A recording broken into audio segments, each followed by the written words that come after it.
నమస్తే, welcome to national round up. జాతీయ వార్తాంశాల్ని జాతీయవాద దృక్పథంతో విశ్లేషించే చర్చా కార్యక్రమం నేషనల్ రౌండప్ 132వ ఎపిసోడ్తో నేను మీ ముందుకు వచ్చాను. యాక్చువల్లీ ఇది శనివారం నాడు అప్లోడ్ అవ్వాల్సినటువంటి ఎపిసోడ్, కానీ ఆ రోజు ఢిల్లీ ఎలక్షన్ రిజల్ట్స్ ఉండడంతో ఆ రోజు స్పెషల్ లైవ్ షో రూపంలోనే సురేష్ కచాట్ల గారి విశ్లేషణను మీరు విన్నారు.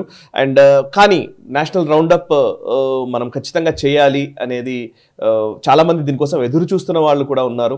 కొన్ని వీడియోస్లో కమెంట్ రూపంలో కావచ్చు, మెయిల్స్ రూపంలో కావచ్చు, నేషనల్ రౌండప్ ఈ వారంది అప్లోడ్ చేయండి అని పెడుతున్న వాళ్ళు ఉన్నారు. సో అందుకోసం కొంచెం లేట్ అయినప్పటికీ ఈరోజు మేము ఈ నేషనల్ రౌండప్ రూపంలో మేము ముందుకు వచ్చాము. అయితే మేజర్గా మనకు ఢిల్లీ ఎలక్షన్స్కి సంబంధించి మనం మాట్లాడాల్సి ఉంది. అయితే ఢిల్లీ ఎలక్షన్ రిజల్ట్స్ గురించి కంటే కూడా ఎలక్షన్స్ తర్వాత పరిణామాలపైనే ఎక్కువగా మనం డిస్కస్ చేయబోతున్నాం. ముఖ్యంగా పంజాబ్ లో అధికారం కోల్పోయే దిశగా ఆప్లో ఒక నిరసనలు ఉన్నాయి, నిరసన స్వరాలు వినిపిస్తున్నాయన్న వార్తలు వస్తూ ఉన్నాయి. భగవంత్ సింగ్ మాన్ బయటకు వెళ్ళిపోయే అవకాశం ఉంది, కొంతమంది ఎమ్మెల్యేలు తీసుకొని బీజేపీలో చేరతారని కాంగ్రెస్ నాయకులు స్టేట్మెంట్స్ ఇవ్వడం మనకు తెలుసు. అండ్ ఇంకొక వైపు ఈ ఎఫెక్ట్ బీహార్ ఎలక్షన్స్ పైన ఏ విధంగా ఉండబోతోంది, ఓవరాల్ గా ఇండీ బ్లాక్ మీద ఇది ఎటువంటి ప్రభావాన్ని చూపుతుంది, ఎందుకంటే ఆమ్ ఆద్మీ పార్టీ ఓటమికి కాంగ్రెస్ చీల్చిన ఓట్లే కారణమనే ఒక అభిప్రాయాన్ని వాళ్ళు వ్యక్తం చేస్తున్నారు. ఇందులో నిజం ఉందా? ఇట్లాంటి కీలకమైన విషయాల గురించి మనం మాట్లాడబోతున్నాం. ముఖ్యంగా ఢిల్లీ ఎలక్షన్స్ రిజల్ట్స్ తర్వాత దేశ రాజకీయాల్లోనే మోదీ చరిష్మా ఇంకాస్త పెరిగింది, ఇంకా ఆయన స్ట్రెంగ్తెన్ అయ్యారు. బీజేపీ కానివ్వండి, శ్రేణుల్లో నూతన ఉత్సాహం వచ్చింది. సో ఈ నేపథ్యంలో ఈ ఢిల్లీ ఎలక్షన్స్ ని ఎట్లా అర్థం చేసుకోవాలి డిస్కస్ చేద్దాం. సార్ ప్రస్తుతం అంతా ఉన్నారు సీనియర్ జర్నలిస్ట్ సురేష్ కచాట్ల గారు. యాజ్ యూజువల్ వారితో మాట్లాడదాం. సురేష్ గారు నమస్కారం. నమస్కారం సాయి గారు. సురేష్ గారు, నిజంగా చాలా మంది మెసేజ్లు పెడుతూ ఉన్నారు నేషనల్ రౌండప్ ఏది, నేషనల్ రౌండప్ ఏది అని వెతుకుతున్నామని. సో అంతగా అడిక్ట్ అయిపోయారు నిజానికి బికాస్ ఆఫ్ యూ, మీరు చెప్పే విశ్లేషణ వల్లనే. టీమ్ వర్క్ సాయి గారు. యా, సో నేషనల్ రౌండప్ లో సార్ ఫస్ట్ నాకు ఢిల్లీ ఎలక్షన్ రోజు మనం చాలా విషయాలు మాట్లాడాము, ఎందుకంటే లైవ్ ట్రెండింగ్ రిజల్ట్స్ వస్తున్న కొద్దీ మనకు ఇంకా పూర్తిగా నంబర్స్ అప్పుడప్పుడే రివీల్ అవుతున్న కొద్దీ మనం మాట్లాడిన మాటలే ఆ రోజు. ఎలక్షన్ రిజల్ట్స్ పూర్తిగా వచ్చిన తర్వాత కొంత అనాలిసిస్ చేస్తే సో దీని నుంచి టేక్ అవేస్ ఏంటి? కేజ్రీవాల్ అహంకారానికి ప్రజలు చెంపదెబ్బ కొట్టారు అనేది ఒకటి విషయం. సరే, కేసీఆర్ కి అదే జరిగింది, కేజ్రీవాల్ కు అదే జరిగింది. సో ప్రాంతీయ పార్టీలు, వాటి సిగ్నిఫికెన్స్, నిజంగా ప్రాంతీయ పార్టీల ప్రభావం ఉందా అనంటే కనుక అందరూ ఫెయిల్ అవుతున్నట్టే కనబడుతుంది. ఒక డిఎంకేనో ఒక టీఎంసీనో తప్ప ఆల్మోస్ట్ అందరూ కూడా ఫెయిల్ అయిపోతున్నారు, ఇంక్లూడింగ్ నవీన్ పట్నాయక్ కూడా ఫెయిల్ అయిపోయిన పరిస్థితి, ఆయన కూడా ఓటమి పాలైన పరిస్థితి. సో ఈ నేపథ్యంలో ఢిల్లీ ఎలక్షన్స్ ఇచ్చే మెసేజ్ ఏంటి? సో ఢిల్లీ ఎలక్షన్స్ అందరూ అనలైజ్ చేసినప్పుడు మనం చూసాం చాలా మటుకు నేషనల్ ఛానల్స్లో కూడా షిఫ్ట్ ఆఫ్ ఓటింగ్ జరిగింది బీజేపీ వైపు. పర్సంటేజ్ తక్కువ ఉండొచ్చు, బీజేపీ ఆప్కి ఉన్న పర్సంటేజ్ 2.5 ఏదో ఉంటాను, కానీ మేజర్గా షిఫ్ట్ జరిగింది బీజేపీకి వచ్చిన ఓట్లు అన్నమాట. ఎందుకు వచ్చింది అది చాలా ఇంపార్టెంట్. చాలా మంది అనలైజ్ చేసి అన్నారు మహిళలకి ఏదో 2,500 ఇస్తా అన్నారు, దాంతోనైంది. కొంతమంది అన్నారు కాదు అది మోదీ కరిష్మా, మోదీ గారు డబుల్ ఇంజిన్ సర్కార్ అన్నారు, అది ఉండొచ్చు. కానీ ఒక మాట మనం మర్చిపోతున్నాం అందరం, అది డిబేట్ కన్నా ముందు కూడా మీకు ఒకసారి చెప్పాను దాని గురించి. మహారాష్ట్ర ఎలక్షన్ జరిగినప్పుడు రాహుల్ గాంధీ ఒక సెన్సేషనల్ స్టేట్మెంట్ చేశారు. అయిన తర్వాత కూడా మేము ఓడిపోయింది ఒకటే ఈవీ అని చెప్పారు, అది ఎవడు పట్టించుకోలేదు సీరియస్గా. ఓటర్లు 70 లక్షల మంది, ముందు 1 కోటి మంది అన్నారు, తర్వాత 70 లక్షలు చేశారు, ఇప్పుడు 40 లక్షలు అంటున్నారు రాహుల్ గాంధీ. కొత్తగా యాడ్ అయ్యారు, అంటే లోక్సభ 2024కి మళ్ళీ మహారాష్ట్ర ఎలక్షన్ జరిగినప్పుడు దాని నడిమిట్లో 40 లక్షల మంది మినిమం తీసుకున్నారు. లాస్ట్ ఫిగర్ రాహుల్ గాంధీ గారు ఇచ్చింది 40 లక్షలు. 40 లక్షల మందిని కొత్తగా యాడ్ చేశారని చెప్పారు. కరెక్ట్ ఉండొచ్చు, ఎందుకంటే రాహుల్ గాంధీ మర్చిపోతున్నారు 18 ఇయర్స్ క్రాస్ చేసినప్పుడు యూఆర్ ఎలిజిబుల్ ఫర్ ఓటింగ్. చాలా మంది మన 65% మన పాపులేషన్ 18 to 35 ఏజ్ గ్రూప్లో ఉన్నారు సాయి గారు. ఈ కొత్త అడిషన్స్ మన ఒక్క మహారాష్ట్ర ఒకటే కాదు, మీ అన్ని రాష్ట్రాలు చూడండి, ఈ కొత్త అడిషన్స్ జరుగుతున్నాయి ఓటర్స్కి. అది అగ్రెసివ్గా బీజేపీ వాళ్ళు చేపిస్తున్నారు. ఓకే, అది ఎందుకంటే అది ఆ ఓటర్లు హర్యానా ఎందుకు గెలిచారంటే అది, మహారాష్ట్ర ఎందుకు గెలిచారంటే అది, Rajasthan, Chhattisgarh and Madhya Pradesh same reason. అది వీళ్ళు అర్థం చేసుకుంటలేరు. ఈ ఆడియన్స్ మనం మర్చిపోయి యాక్చువల్లీ మన అనాలిసిస్ చూస్తే ఎస్సీ వాళ్ళు ఎంతమంది ఓటేశారు, మైనారిటీస్ ఎక్కడ ఓటేశారు, బీసీలు ఎక్కడ ఓటేసారు, ఇదంతా మహిళలు ఎక్కడ పోయిల్లారండి. కానీ కొత్త ఓటర్లు ఎక్కడ ఓటేశారని ఎవరు వాళ్ళ దగ్గర అడగలేదు, ఆ సెగ్మెంటే లేరనమాట. మీరు ఏ అనలిస్ట్ అని చూడండి, ఆయన అనాలిసిస్లో ఈ కొత్త ఓటర్ల గురించి ఎవరు మాట్లాడలేదు. 18 to 21, నేను ఎక్కువ డిఫైన్ చేయను, 22 దాకా కూడా వెళ్ళాను. 18 to 21 ఏజ్ కొత్తగా ఈ ఫస్ట్ టైం ఓటర్స్ అంటాం మనం దాన్ని. ఈ ఫస్ట్ టైం ఓటర్స్ ఎవరికి ఓటేస్తుంది? రాహుల్ గాంధీ ఇలాగ యంగ్ మ్యాన్ at 50 ఆర్ 70 సంవత్సరాల యంగ్ మోదీకి వేస్తున్నారా డౌట్. దాంట్లో క్లారిటీ వచ్చింది, ఎందుకంటే రాహుల్ గాంధీ ఆ ఆడియన్స్ని పాయింట్అవుట్ చేస్తున్నారు. ఓకే, వాళ్ళు తీసుకొచ్చిన వాళ్ళు ఓటు వేసుకుని మేము ఓడిపోయామంటున్నారు, ప్రూఫ్ ఏం లేదు. ఇంతమంది వచ్చారు వాళ్ళే ఓటేశారు అని ఏం లేదు. ఫేక్ ఓటర్స్ అన్నారు. ఫేక్ ఓటర్స్ అయితే మీ దగ్గర లిస్ట్ ఉంది కదా, మీరు వెళ్ళి కౌంటర్ చేసుకోవచ్చు కదా. దాన్ని కౌంటర్ చేయలేదు. మీ దగ్గర లిస్ట్ 6 నెలల ముందు పబ్లిష్ చేస్తారు, మళ్ళీ 3 నెలలు డ్రాఫ్ట్ వస్తుంది, దాని తర్వాత 1 month బిఫోర్ అన్ని పొలిటికల్ పార్టీస్కి ఇస్తారు. సో ఈ మేజర్ సెగ్మెంట్ ఢిల్లీలో కూడా ఇస్తారు ఉండి సాయి గారు. వీళ్ళు ఎట్లా అంటే వీళ్ళు వాళ్ళ చెప్పకూడదు కానీ వాళ్ళ అమ్మ నాన్న చెప్పినా కూడా వినరు. వాళ్ళకి ఏం చేయాలంటే వాళ్ళు చేసుకుంటారు. అది యంగ్ జనరేషన్. గోటెళ్ళి వీళ్ళకి కేర్ అని చెప్పలేదు. వాళ్ళ మదర్ చెప్తే వాళ్ళ ఒక్క టెక్నికల్ ఆస్పెక్ట్ సార్, ఇప్పుడు మీరు అన్న దాంట్లో కొత్త ఓటర్స్ యాడ్ అవ్వడం వల్లనే మేము ఓడిపోయాము అనేది రాహుల్ గాంధీ స్టేట్మెంట్ అయితే కనుక, కొత్త ఓటర్స్ వచ్చినా అంటే జనరల్ గానే నా క్వశ్చన్ ఏంటంటే ఆ ఓటర్లు స్వచ్ఛందంగా ఓట్లు వేశారు కదా. సో ఇప్పుడు నువ్వు కొత్తగా వచ్చినంత మాత్రాన వాళ్ళు ఏదో ఫ్రాడ్ చేసినట్టు కాదు కదా, వాళ్ళేమో వచ్చి రిగ్గింగ్ కాదు కదా. గతంలో ఏమో రిగ్గింగ్ అనేవాళ్ళు. ఇక్కడ కూడా జరిగింది కదా సాయి గారు. ఇక్కడ కూడా జిహెచ్ఎంసీలో ఇంత లక్షల ఓట్ల మంది ఇంక్రీజ్ వాళ్ళకు మీరు అవుట్ రీచ్ అయ్యారు, మీరు కూడా స్పీచ్లు ఇవ్వచ్చు, మీరు మాట్లాడచ్చు. అంటే మీ ఎజెండా వాళ్ళకి నచ్చలేదా? కొత్త వాళ్ళైతే వాళ్ళకి నచ్చలేదా? యాటిట్యూడ్ నచ్చదు. మీరు వెళ్ళి డైలీ వెళ్ళి అదానీ అంబానీ ఓబీసీలు కాన్స్టిట్యూషన్లు సర్వేలు అంటే వాళ్ళకి అసలు పడదు. ఇప్పుడున్న యంగ్ జనరేషన్ పాలిటిక్స్ అంటే పడదు వాళ్ళకి. మీరు అడగండి, మన వ్యూవర్షిప్లోనే చాలా మందిని అడగండి, వాళ్ళ ఫ్రెండ్స్ గురించి అడగండి. ఎవరో రెగ్యులర్గా టీవీ చూడరు, అసలు వాళ్ళు టీవీ చూడరు, పేపర్ చదవరు. పాలిటిక్స్ అంటే వాళ్ళకు కోపం. అసలు పొలిటీషియన్స్ అంటే వాళ్ళు అందరు దొంగలు అనుకుంటారు. కానీ అది తప్పు. అండ్ ఇంకో టెక్నికల్ గా కూడా 40 లక్షల మందిని బయట నుంచి తీసుకొచ్చేసి అక్కడ పెట్టగలుగుతారా? పోనీ బీజేపీ కార్యకర్తలే అనుకున్నా గానీ 40 లక్షల మందిని తీసుకొచ్చి మొత్తం తెలంగాణ మొత్తం మెంబర్షిప్ డ్రైవ్ చేస్తేనే 60-70 లక్షల మంది వచ్చినట్టున్నారు. నంబర్ ఆఫ్ కాన్స్టిట్యున్సీస్ మహారాష్ట్ర 290 ఎంతో. మరి డివైడ్ చేస్తే మీకు అసలు మొత్తం మెంబర్షిప్ డ్రైవ్ లో అంత నెంబర్లు ఉండదు సార్. ఒక కాన్స్టిట్యున్సీకి 40,000 మంది కూడా రారు. అవును, దానికన్నా తక్కువ ఉంటుంది. అవును. సో కొత్తది ఏం కాదు అది. కొత్త ఓటర్స్ ని యాడ్ చేసుకుంటూ మీరు ఈ కొత్త ఓటర్ యాడ్ చేయడం మీరు మర్చిపోతున్నారు. కాంగ్రెస్ మీరు ఆ ఆడియన్స్ కి మీరు అపీల్ చేయట్లేదు కదా. మోదీ గారు మాట్లాడుతున్నప్పుడు he is able to connect with that audience.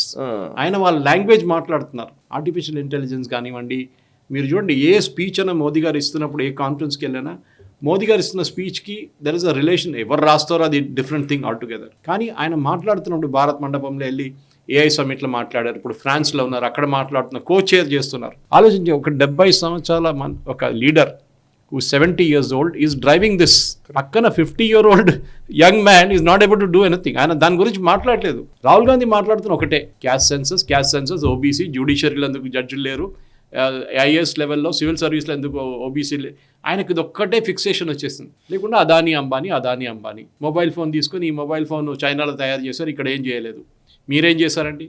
మీరు ఇన్ని సంవత్సరాలు ఉన్నారు కదా, మీ ఎకానమిస్ట్ ప్రైమ్ మినిస్టర్ ఉన్నప్పుడు ఏం చేశారు? మీరు 10 సంవత్సరాలు ఆయన ఉన్నారు కదా, ఆయనే కదా మేజర్ ఎకనామిక్ రిఫార్మ్స్ తీసుకొచ్చారు. ఆయన ఎందుకు చేయలేదు ఈ పనులన్నీ? సరే, ఒక ఫోన్ తయారు చేస్తున్నప్పుడు 90% లోకలైజ్ కంటెంట్ ఉంటుంది. మనం overnight ecosystem develop చేయలేము. కానీ Rahul Gandhi is not able to connect to the audience. Sai garu ఇది కమ్యూనికేషన్లో చాలా ఇంపార్టెంట్. ఇప్పుడున్న ఆడియన్స్ సాయి గారు ఇన్స్టాగ్రామ్ జనరేషన్, వాళ్ళకు ఉన్నది 30 సెకండ్లే. ఆ 30 సెకండ్ మీరు ఆ కథ చెప్పేసి ఖతం చేసేసేయాలి. మీరు అదే అదానీ అంబానీ ఓబీసీ సర్వేలు అది అంటే వాళ్ళకి కొన్ని రోజుల తర్వాత వాళ్ళు విసుకొచ్చేస్తుంది వాళ్ళకి. And they are the ones who are going and voting. అది మనం వాళ్ళ గురించి మర్చిపోతున్నాం టోటలీ. ఎందుకంటే మనం ఒక బూత్కి వెళ్ళి అడగలేము, మీ ఏజెంట్ అమ్మా ఫస్ట్ టైం వేస్తున్నావా అని చెప్పేసి. They won't allow you to interview inside the booth. Correct. కానీ I think time must now come. ఒక అనలైజ్ చేయాల్సి వస్తుంది, వీళ్ళని అడగాలి డీటెయిల్. అన్ని ఎలక్షన్స్ అయిపోయినాయి కదా, ఇప్పుడు ఉన్న బీహార్ వస్తుంది ఒకటి అంతే. కానీ ఢిల్లీలో జరిగిన దాంట్లో నా అంచనా ప్రకారం it is this big time voters. Even మహారాష్ట్రలో కూడా ఈ ఫస్ట్ టైం ఓటర్స్ వచ్చి మొత్తం గేమ్ మార్చేస్తున్నారు సాయి గారు. ఇది ఒపీనియన్ పోల్లో డిటెక్ట్ చేయలేకపోతున్నారు, ఎగ్జిట్ పోల్లో డిటెక్ట్ చేయలేకపోతున్నారు. వాళ్ళని ఎవరు అడగట్లేదు. మన దగ్గర ఒక్కటే ఫిక్సేషన్, క్యాస్ట్, మహిళలు, మైనారిటీ గ్రూపులు, వీళ్ళ మీదే తిరుగుతారు మొత్తం. మొన్న కూడా చూశాను నేను కొన్ని స్టూపిడ్ న్యూస్ ఛానల్, మన దగ్గర ఉన్న కొన్ని న్యూస్ ఛానల్ అసలు వాళ్ళకి బుద్ధే లేదు. కేరళలో ఉన్నారు 2-3, ఇక్కడ కూడా ఉన్నారు అనుకోండి చాలా మంది. ఢిల్లీలో 12 SC రిజర్వ్డ్ కాన్స్టిట్యున్సీస్ ఉందన్న. I'm not sure of the figure, I think 12 అనుకుంటాను. ఓకే. దాంట్లో 8 ఆమ్ ఆద్మీ పార్టీకి వచ్చేసింది, 4 బీజేపీకి వచ్చేసింది. సో బీజేపీకి అసలు SCs తో పట్టే లేదు. SC రిజర్వ్డ్ కాన్స్టిట్యున్సీ అంటే అక్కడ SCs మెజారిటీ అని లేదు, ఉంటారని కాదు, మారుతూనే ఉంటుంది కాన్స్టిట్యున్సీ, మారుతూ ఉంటుంది. కరెక్ట్. అక్కడ రిజర్వ్ కామన్ సెన్స్ అది.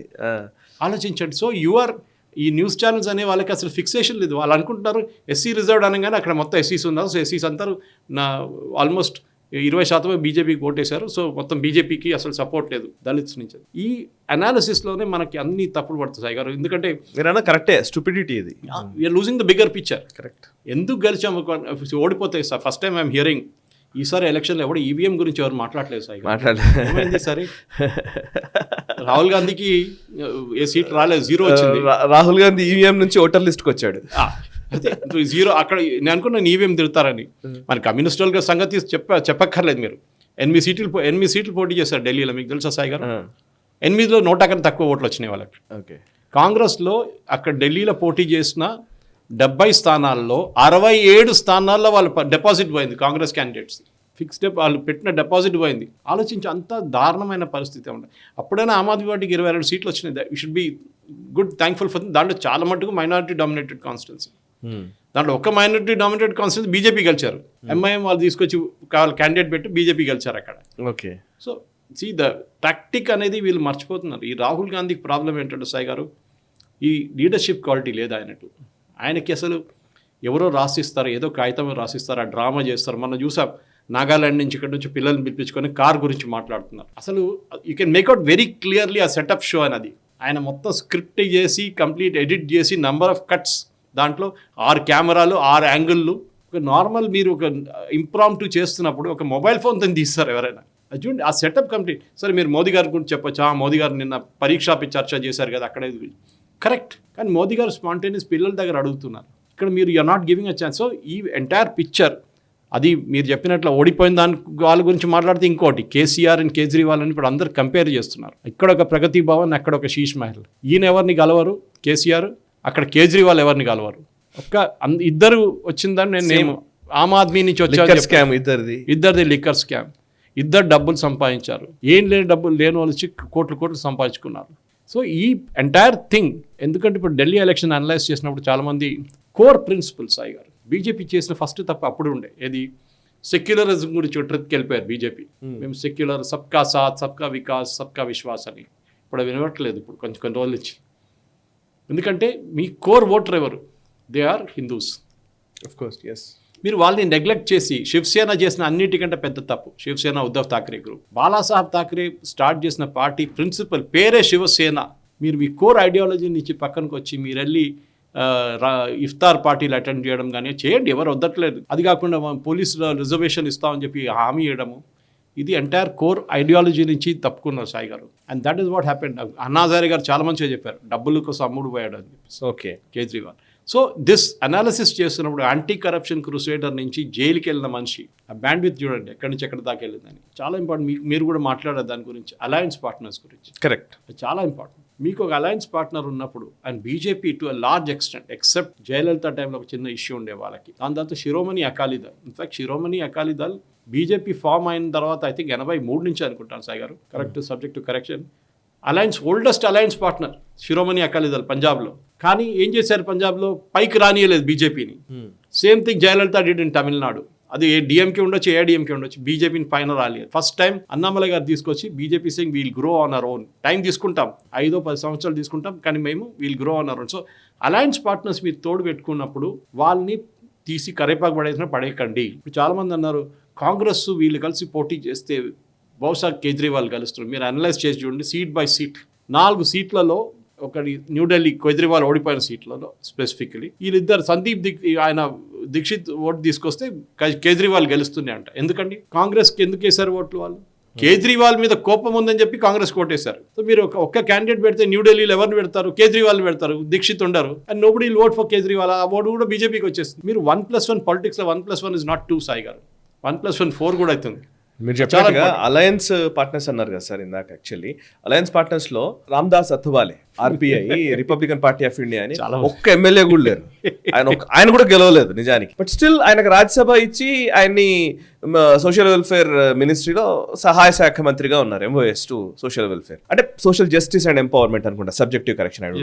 సో రామ్దాస్ అథవాలే నిజానికి ఒక వ్యక్తి, ఆయన గెలవకపోయినా ఆయన ఇంపాక్ట్ ఏంటిదో సంబంధం లేకపోయినా ఆయన ఇప్పుడు మినిస్ట్రీలో ఉన్నారు. అండ్ మీరు అనుకుంటే జేఎస్పీ, జనసేన పార్టీ నిజానికి ఆంధ్రప్రదేశ్లో అధికారంలోకి రాకముందు తెలంగాణ అసెంబ్లీ ఎలక్షన్స్ లో వాళ్లకు 7 సీట్లు ఇచ్చారు అలయన్స్ పార్ట్నర్ కాబట్టి. సో నిజానికి ఇక్కడ తెలంగాణలో ఇంపాక్ట్ ఎంత, మిగతా అన్ని మాట్లాడినా కూడా, బట్ అలయన్స్ ని గౌరవించడము లేకపోతే వాళ్ళతో ఉండడము, ఇప్పుడు చంద్రబాబు నాయుడు తెలుగుదేశం పార్టీ ఎన్డీఏలోకి వచ్చిన తర్వాత మనం చూస్తున్నాం. మిత్రధర్మం అంటారు. ఆ మిత్రధర్మం అనేది బయటకు వీళ్ళందరూ మాట్లాడతారు కానీ నిజానికి మిత్రధర్మం వీళ్ళలో లేదు.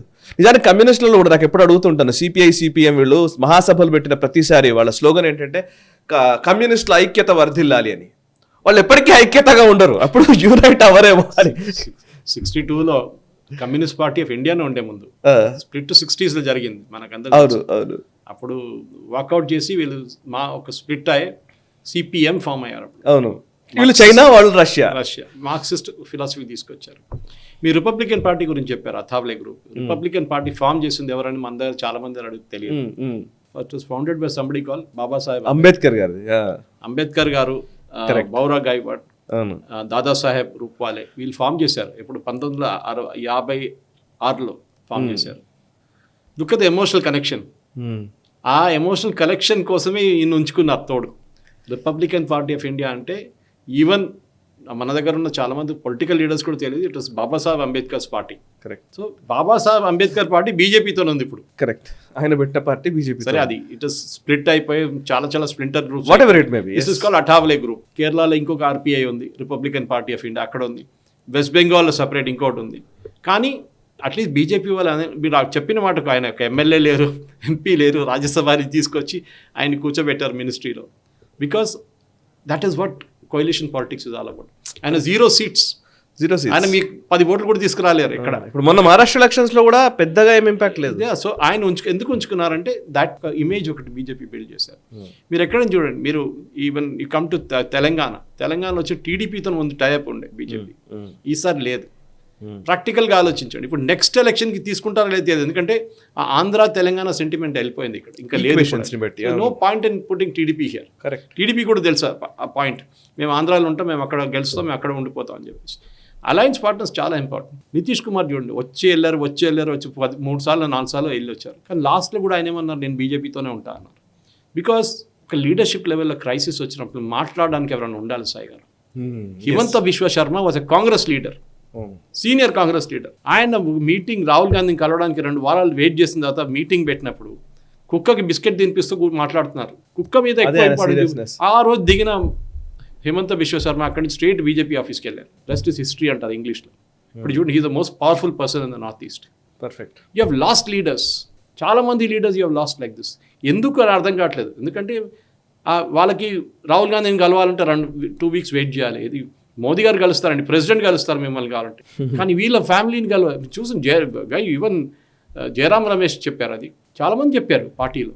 దట్ దిగ్విజయ్ సింగ్ చెప్పారు, వీళ్ళని వెయిట్ చేపిస్తారు, మమ్మల్ని అసలు నానియరు. గులాం నబీ ఆజాద్ ఎంత you are losing leaders with a dozen. కానీ ప్రాబ్లం వీళ్ళు ఇప్పుడు కూడా అర్థం చేసుకుంటలేరు Sai garu, that Rahul Gandhi is a liability. కానీ చాలా ఎవరు అర్థం చేసుకున్నారు, వాళ్ళ అలయన్స్ పార్ట్నర్స్ అర్థం చేసుకున్నారు. అది మమతా బెనర్జీ ఉండొచ్చు, శరద్ పవార్ ఉండొచ్చు, మిగతా ఎవరైనా చూడండి, ఈవెన్ ఒమర్ అబ్దుల్లా ఉండొచ్చు, ఎవరైనా చూస్తున్నారు కాంగ్రెస్ ఒక లయబిలిటీ అయిపోయిందని చెప్పేసి. వాళ్ళని తీసుకొని వాళ్ళు ఏం చేయలేరు. సమాజ్వాదీ పార్టీ కూడా అర్థమైపోయింది అది.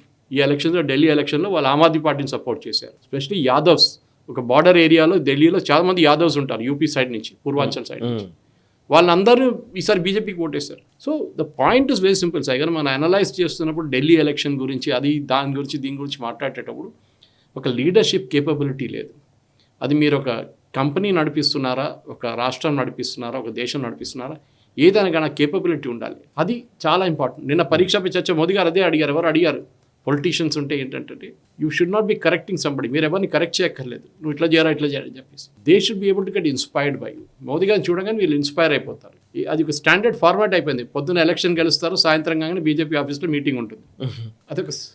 అది ఇప్పుడు పాత స్పీచ్ తీసుకొస్తే కూడా తెలియదు, ఎవరికి అర్థం కాదు మోదీ గారు చేసే. So that is a very important thing. ఆ లీడర్షిప్ కేపబిలిటీలో మోదీ గారు సక్సీడ్ అవుతున్నారు. ఒక 2024 లోక్సభ ఎలక్షన్లో చిన్న ఒక తప్పు జరిగింది. కానీ ఇంకొక మనం మేజర్ పాయింట్ మర్చిపోయాం రాజసాయి గారు, అందరూ అనలిస్ట్ కూడా కొన్ని 2 న్యూస్ పేపర్లు వచ్చింది స్టోరీ. ఇది ఆర్ఎస్ఎస్ చేసిన పని అక్కడ. Correct. I think they held more than 11,000 meetings అంట. 11,000 మీటింగ్స్ నడిపించారంట. ఢిల్లీ లాంటి ఒక చిన్న union territory come state assembly, గల్లీ మీటింగ్ పెట్టుకున్నారు వాళ్ళు. కానీ వాళ్ళ అక్కడ బయట ఒక ఫోటో కూడా మీకు అనిపించదు దాని గురించి. అంటే ఆ ఫోటో పిచ్చి ఉన్న వాళ్ళు ఉన్నారు అక్కడ. అసలు సెల్ఫీలు తీసుకుని దాన్ని ఏదో బీజేపీలో ఉంది ఇప్పుడు కూడా, కానీ వాళ్ళ దాంట్లో లేదు. వాళ్ళు ఓటేయమంటారు, జనజాగరణ చేస్తారు అంతే. సో 2 ఫ్యాక్టర్స్, ఒకటి young voters, next RSS influence, 3వది కేజ్రీవాల్ది ఇమేజ్.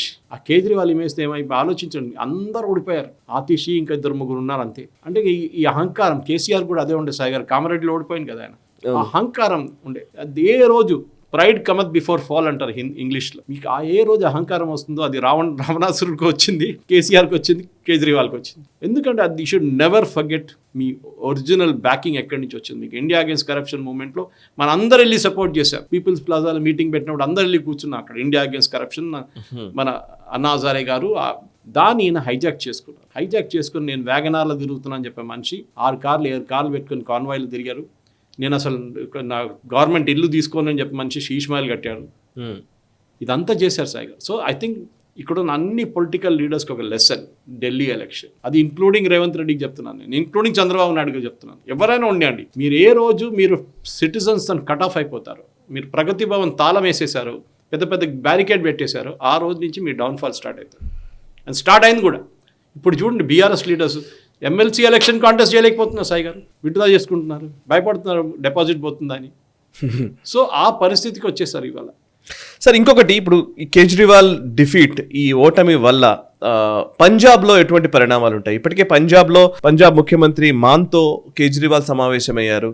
అండ్ అక్కడ పంజాబ్ ఆమ్ ఆద్మీ పార్టీలోనే ఒక నిరసన గళం వినిపిస్తోంది అని ఒక చర్చ నడుస్తోంది. మొన్నటి ఎలక్షన్ రిజల్ట్స్ రోజే కాంగ్రెస్ నాయకుడు ఒకతను, పంజాబ్కి సంబంధించి కాంగ్రెస్ నాయకుడు చెప్తున్నారు, ఆల్రెడీ భగవంత్ సింగ్ మాన్ బీజేపీతో టచ్లో ఉన్నారు, 20-30 మంది ఎమ్మెల్యేలు తీసుకుని వెళ్ళిపోయే అవకాశం ఉంది, సో ప్రభుత్వం ఏ క్షణమైనా కూలిపోవచ్చు అని స్టేట్మెంట్ కూడా ఇచ్చారు. ఇప్పుడు కేజ్రీవాల్ అదే అంశం మీద చర్చిస్తున్నారా? ఈ డిసెంట్ నిజమేనా? కారణాలు ఉన్నాయా ఏమన్నా చెప్తారా? అంటే భయపడుతున్నారు సాయి గారు. ఢిల్లీ పంజాబ్కి ఎక్కువ దూరం లేదు. ఇక్కడ బీజేపీకి ఎప్పుడు పట్టు లేకుండా బీజేపీ చాలా జూనియర్ పార్ట్నర్ ఉండే శిరోమణి అకాలీ దళ్. అక్కడున్న 92 మంది ఎమ్మెల్యేలు ఆమ్ ఆద్మీ పార్టీది రూట్ మెజారిటీ, హ్యూజ్ మెజారిటీ ఉండేవాళ్ళు. దాంట్లో యాంటీ డిఫెక్షన్ లా ప్రకారం మీరు 2/3 మెజారిటీ తీసుకుంటే మోర్ దెన్ 60 నుంచి 70 మంది బయటికి రావాలి. It's impossible. 70 మంది అయితే రారు అసలు. ఇది 20-30 కాంగ్రెస్ వాళ్ళు, అదే నాకు చాలా సర్ప్రైజింగ్గా అనిపించింది. కాంగ్రెస్ లీడర్స్ స్టేట్మెంట్ ఇస్తున్నారు 30 మంది మాతో వచ్చేస్తారంటే వాళ్ళు డిస్క్వాలిఫై అయిపోతారు రేపు పొద్దునే. ఎందుకంటే స్పీకర్ గిట్ట వాళ్ళ చేతిలో ఉందనుకోండి ఆమ్ ఆద్మీ పార్టీ, రేపే డిస్క్వాలిఫై చేసి పడేస్తారు, అయిపోయింది, మళ్ళీ ఎలక్షన్ పెట్టాల్సింది అక్కడ అనమాట. సో డెఫినెట్గా గవర్నమెంట్ అయితే పడుతుంది సార్, డౌట్ లేదు దాంట్లో. ఎందుకంటే భయపడుతున్నారు వీళ్ళు, ఢిల్లీలో జరిగితే మాతో కూడా ఏం జరగవచ్చు, ఇక్కడ కూడా జరగవచ్చు కదా అని చెప్పేసి. వీళ్ళు ఇంత ప్రాబ్లం చేశారు, ఫార్మర్స్ అజిటేషన్ అన్నారు హర్యానాలో. ఏం జరిగింది? పంజాబ్ గురించి ఒక విషయం చెప్తాను సార్. అంటే నేను ఎనీథింగ్ కెన్ హ్యాపెన్. ఎట్లా అంటున్నానంటే, అక్కడ పనిచేస్తున్నటువంటి ఆర్గనైజింగ్ సెక్రటరీ మంత్రి శ్రీనివాస్ గారు ఉన్నారు, ఇక్కడ నుంచి వెళ్ళిన వ్యక్తి. సో ఇప్పుడు మొన్న చండీగఢ్ మేయర్ ఎలక్షన్ లో బీజేపీ గెలిచింది. ఆమ్ ఆద్మీ పార్టీ అండ్ కాంగ్రెస్ రెండు ఉన్నా కూడా వాళ్ళిద్దరిని ఓడగొట్టి చండీగఢ్ మేయర్ గా బీజేపీ గెలిచింది. సో సేమ్ మంత్రి గారు, అంటే నేను ఆయన ముందట చెప్పడం కాదు కానీ, బట్ ఆయన మంత్రి గారు ఉన్నప్పుడే, ఇక్కడ మంత్రి శ్రీనివాస్ గారు ఇక్కడ ఉన్నప్పుడు బీజేపీలో చాలా మంది పెద్ద పెద్ద నాయకులు అందరూ కాంగ్రెస్ నుంచి వాటి నుంచి వచ్చిన వాళ్ళందరూ ఆయన ఇక్కడ ఆర్గనైజింగ్ సెక్రటరీగా ఉన్నప్పుడే వచ్చారు అని ఒక చర్చ. ఇప్పుడు ఈవెన్ కొండా విశ్వేశ్వరరెడ్డి గారి దగ్గర నుంచి, రాజగోపాల్ రెడ్డి దగ్గర నుంచి, డికే అరుణ దగ్గర నుంచి, అంతకుముందు వివేక్ జాయిన్ అయ్యి వెళ్ళిపోయారు, కానీ ఈవెన్ ఉత్తమ్ కుమార్ రెడ్డి కూడా బీజేపీలోకి వచ్చేవాడు అని చెప్తారు. So anything can happen if Punjab అని ఇప్పుడు సడన్గా ఇప్పుడు వచ్చింది టాపిక్ కాబట్టి చెప్తున్నాను సార్. కరెక్ట్. ఇప్పుడు మీరు పంజాబ్ చూడండి సాయి గారు, పంజాబ్లో 3 పార్టీలు సీనియర్ అక్కడ, ఒకటి కాంగ్రెస్, ఒకటి ఆమ్ ఆద్మీ పార్టీ, శిరోమణి అకాలీ దళ్. బీజేపీ చాలా జూనియర్ పార్టీ అని చెప్పినట్లు, అసలు వాళ్ళకు ఎమ్మెల్యేలు కూడా లేరు వాళ్ళకి అక్కడ. ఈ 3 పార్టీస్లో Shiromani Akali Dal is the weakest. ఇప్పుడు మనం చూసాం ఏఐడిఎంకే లాగనమాట. వాళ్ళ లీడర్ ప్రకాష్ సింగ్ బాదల్ గారు లేని తర్వాత వాళ్ళకి అసలు పవర్ లేదు. జయలలిత పోయిన తర్వాత ఏఐడిఎంకేకి ఎట్లా వెళ్ళిపోయింది, same situation with Prakash Singh Badal's Shiromani Akali Dal. ఆ స్పేస్ బీజేపీ ట్రై చేస్తున్నారు ఆక్యుపై చేయడానికి. అక్కడ అన్నామలై అదే గేమ్ ఆడుతున్నారు తమిళనాడులో. 2 ఎక్స్ట్రీమ్స్, అది ఒకటి నార్త్ ఇండియా, ఒకటి సౌత్ ఇండియా, కానీ గేమ్ ఇస్ సేమ్. కానీ ప్రాబ్లం ఎక్కడ వస్తుందంటే, అన్నామలై లాంటి ఒక సెంట్రల్ ఫిగర్ పంజాబ్లో బీజేపీ క్లియర్. సరే బలరాం జాకర్ కొడుకు వచ్చారు, చాలామంది అమరీందర్ సింగ్ గారు వచ్చారు, దాంతో ఉంది. కానీ బీజేపీకి బిల్డప్ చేయడం అంటే ఈ ఎలక్షన్ కాదు. సో ఏం జరగబోతుందంటే 30 నుంచి 40 మంది ఎమ్మెల్యేలు బయటకు వచ్చేస్తారు. వాళ్ళు ఒక నో కాన్ఫిడెన్స్ మోషన్ ప్రపోజ్ చేస్తారు. వాళ్ళు కొంతమంది అబ్స్టైన్ అవుతారు. అసెంబ్లీలో అసలు ఏం జరగదు, ఎందుకంటే వాళ్ళ బడ్జెట్ సెషన్ డ్యూ ఉంది. ఆ బడ్జెట్ సెషన్లో ఇప్పుడు బీరేన్ సింగ్ గారు లాగా మణిపూర్లో జరిగిన లాగా ఒక నో కాన్ఫిడెన్స్ మోషన్ తీసుకొస్తారంటే రాజీనామా చేసి మాన్ బయటకు వచ్చేస్తారు. ఇంకొక పుకారు ఏం లేపిందంటే కేజ్రీవాలే ముఖ్యమంత్రి అయిపోతారని చెప్పేసి. అది బహుశా నడవదు, ఎందుకంటే ఎవరు ఒప్పుకోరు దాన్ని అక్కడ. సో పంజాబ్లో గవర్నమెంట్ పడిపోతుందని డౌట్ లేదు. గవర్నర్స్ రూల్ ప్రెసిడెంట్స్ రూల్ రాబోతుంది. వచ్చిన తర్వాత ఏం చేస్తారు? 6 నెలలు సంవత్సరం తర్వాత ఎలక్షన్ పెట్టాల్సింది. ఆ ఎలక్షన్స్లో బీజేపీ ఎంత దాకా ప్రిపేర్డ్ ఉంటుంది, కాంగ్రెస్ ఏం చేయబోతున్నారు, ఆమ్ ఆద్మీ పార్టీని ఢిల్లీలో ఫినిష్ చేసినంత అంతమటు కాకుండా కానీ అట్లీస్ట్ 90% ఫినిష్ చేసేస్తారు ఢిల్లీలో, పంజాబ్లో. ఇది జరిగితే అప్పుడు 2 పార్టీలు మిగులుతుంది. అప్పుడు ఆలోచించండి, ఇక్కడ శిరోమణి అకాలీ దళ్ పోయింది, ఇక్కడ ఆమ్ ఆద్మీ పార్టీ పోయింది. బీజేపీ వర్సెస్ కాంగ్రెస్ అయిపోతుంది మళ్ళీ పంజాబ్లో. ఇప్పుడు దాకా జరగలేదు, లాస్ట్ పంజాబ్ ఫార్మేషన్ నుంచి జరగలేదు. సో ఈ గేమ్ చాలా ఇంట్రెస్టింగ్. పొలిటికల్ అబ్జర్వర్స్ చాలా మంది దాన్ని నెగ్లెక్ట్ చేస్తున్నారు. వాళ్ళు ఇప్పుడు చూసేది ఏంటంటే కాంగ్రెస్ వాళ్ళు ఎత్తుకెళ్తారు ఎమ్మెల్యేని, ఆయారాం గయారాం పాలిటిక్స్ కదా, పక్కన హర్యానా ఉంది, అక్కడి నుంచి వచ్చింది టర్మ్ ఆయారాం గయారాం. ఇదే పాలిటిక్స్ పంజాబ్లో కూడా ఆడొచ్చు. కానీ ఇంట్రెస్టింగ్గా ఏం చేయాలంటే what is Amarinder Singh going to do, అది చూడాలి మనం. అమరీందర్ సింగ్ గారు తోడు ఒక 30 మంది వస్తారా 40 మంది వస్తారంటే గేమ్ మొత్తం మారిపోతుంది. Sai garu we'll have to wait for another 3 days, 3 రోజులు వెయిట్ చేద్దాం. దాని తర్వాత మోదీ గారు పాసిబ్లీ బహుశా ఢిల్లీ స్వేరింగ్ ఇన్ సెరమనీకి అందుకు మోదీ గారు అమెరికా నుంచి వచ్చిన తర్వాత దెల్ బి సమ్ గేమ్. కానీ ఏదో గేమ్ నడుస్తుంది. సాయి గారు కేజ్రీవాల్ భయపడుతున్నారు, భయపడాల్సిందే. ఎందుకంటే ఇన్ని రోజులు పంజాబ్ని మొత్తం ముంచేశారు, డబ్బులు లేవు అక్కడ. సో ఇప్పుడు ఈ జీతం ఇవ్వడానికి డబ్బులు లేవు అక్కడ. ఫుల్ పేజ్ యాడ్ రిలీజ్ చేస్తున్నారు హైదరాబాద్లో, అది ప్రాబ్లం లేదు. కానీ ఈ ఢిల్లీ ఎలక్షన్ తర్వాత, ఎందుకంటే ఢిల్లీ ఎలక్షన్ సాయి గారు ఈ ఓడిపోవడం అనేది కొత్తది కాదు సాయి గారు. పవర్ఫుల్గా ఉన్న ఇందిరాగాంధీ రాజనారాయణతో ఓడిపోయారు. మనకు అందరి ముందు అన్నిటికన్నా మంచి ఎగ్జాంపుల్ అదనమాట. That even the most powerful leader can lose the election. అది మనం చూసాం. ఈవెన్ విన్స్టన్ చర్చిల్ ఇంత పాపులర్గా ఉన్న సెకండ్ వరల్డ్ వార్ తర్వాత కూడా ఆయన ఓడిపోయాడు సాయి గారు. నథింగ్ న్యూ కేజ్రీవాల్ ఓడిపోవడం. ఈవెన్ మనకు మీరు యూఎస్లో చూడండి, యూఎస్లో కూడా అంతే.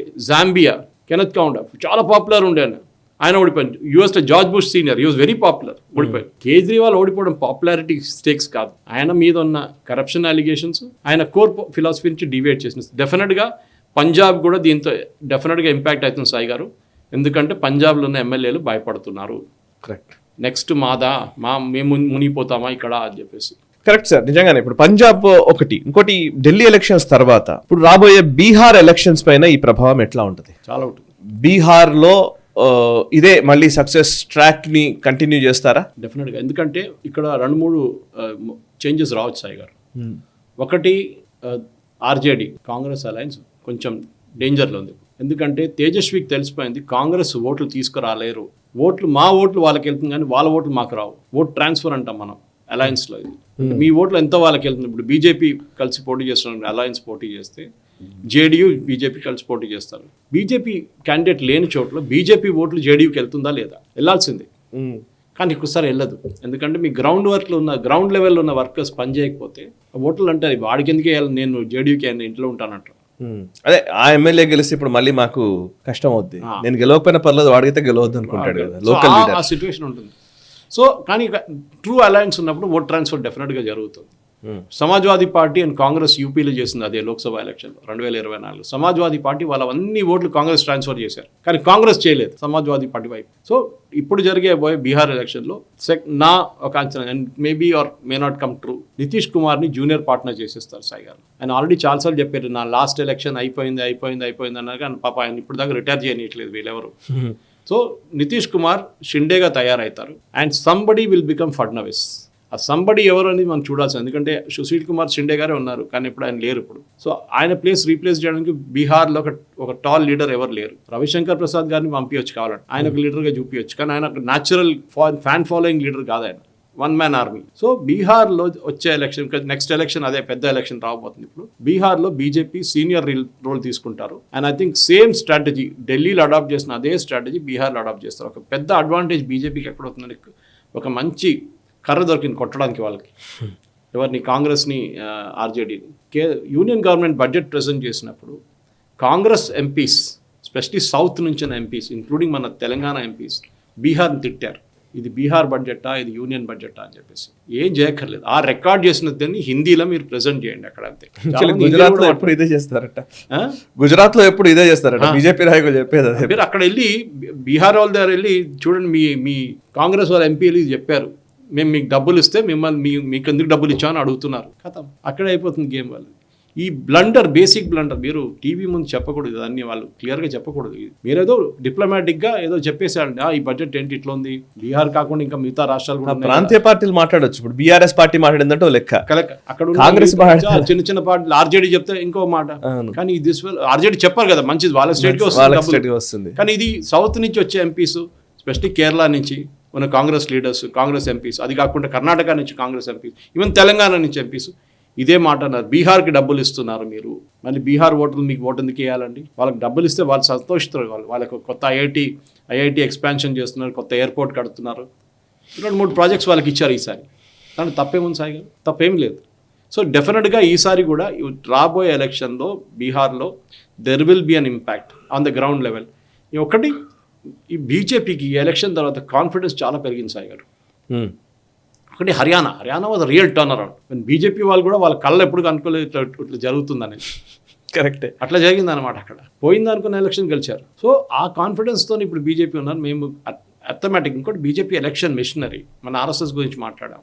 వాళ్ళ స్వయం సేవకులు, వీళ్ళ కార్యకర్తలు, బీజేపీ కార్యకర్తలు కలిసి పనిచేసినప్పుడు ఇట్లాంటి మ్యాజిక్ వస్తుంది. అండ్ బీహార్లో డెఫినెట్లీ రాబోయే ఎలక్షన్లో జేడీయూని కంప్లీట్గా వీక్ చేసేస్తారు. And BJP will become senior party. Fadnavis లాగా కొత్త మనిషిని ఎవరిని తీసుకొచ్చి, Fadnavis of course is veteran, కానీ అదే టైప్లో బీజేపీ ఒక లీడర్ని తీసుకొచ్చి బీహార్లో మా ముఖ్యమంత్రి క్యాండిడేట్ ఈయన అని చెప్పి పెట్టేసి ఓట్లు అడగాల్సింది. You cannot hold back. ఎందుకంటే ఇంకో వైపు తేజస్వి ఉన్నారు. కాంగ్రెస్కి అయితే ఎక్కువ లీడర్ లేవు అక్కడ, లేరు. సో బీజేపీకి ఇది క్రూషియల్ ఆపర్చునిటీ. ఎందుకంటే బీహార్ కూడా గెలిస్తే ఈసారి, దెన్ యూపీ నెక్స్ట్ ఇయర్ 2026లో యూపీ ఎలక్షన్ రాబోతుంది. That is mother of all battles అంటాం మనం.